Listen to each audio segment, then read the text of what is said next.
मैं इस वीडियो के ज़रिए आपको बेल प्रोसेस समझाने जा रहा हूँ, जिससे कि आपको बेल प्रोसेस प्रैक्टिकल और थ्योरेटिकल दोनों चीज़ें आपको ईज़िली समझ में आए। सबसे पहले अगर बेल एंटीसिपेटरी का हो या रेगुलर बेल हो, उसमें सबसे पहले क्या किया जाता है और उसके बाद में किसको-किसको नोटिस इश्यू किया जाता है से के लिए, वो मैं आपको प्रोसेस आज बताता हूँ। सबसे पहले अगर कोई केस है जो नॉन बेलेबल ऑफेंस है जिसके अंदर, तो अगर उस अक्यूज़ की अरेस्ट नहीं हुई है, तो उस केस में आप एंटीसिपेटरी बेल दाखिल करोगे और अगर अरेस्ट हो चुकी है, तो उसके बाद आप रेगुलर बेल दाखिल करोगे।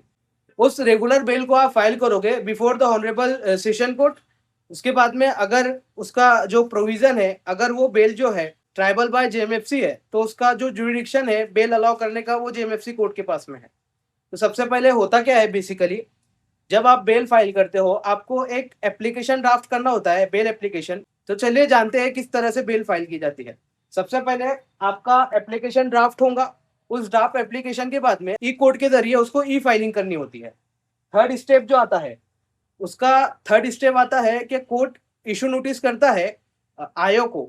इन केस अगर ऑफेंस रेप का है या फिर पॉक्सो का है, तो उस केस में विक्टिम का सी भी कॉल किया जाता है। तो विक्टिम, आईओ और पीपी, पब्लिक प्रोसिक्यूटर, इन तीनों को नोटिस निकाला जाता है ताकि वो कोर्ट के सामने हाजिर हो और कोर्ट में जवाब दे बेल एप्लीकेशन के ऊपर। अगर उनको ऑब्जेक्शन रेज करना है तो वो कोर्ट से बता सकते हैं। फोर्थ स्टेप आता है आपका कोर्ट में से कॉल फॉर पीपी। मैंने तो बता दिया आपको, कोर्ट विक्टिम का से भी कॉल करेगा, आयो का से भी कॉल करेगा, पीपी साहब का भी से कॉल करेगा। फिर उसके बाद में आती है सेकंड लास्ट स्टेज आर्ग्यूमेंट की। आपको उस बेल एप्लीकेशन के ऊपर आर्ग्यूमेंट करना होता है, उस मैटर को ऑर्डर के लिए रख दिया जाता है। तो ये सिंपल प्रोसेस होता है किसी भी बेल का।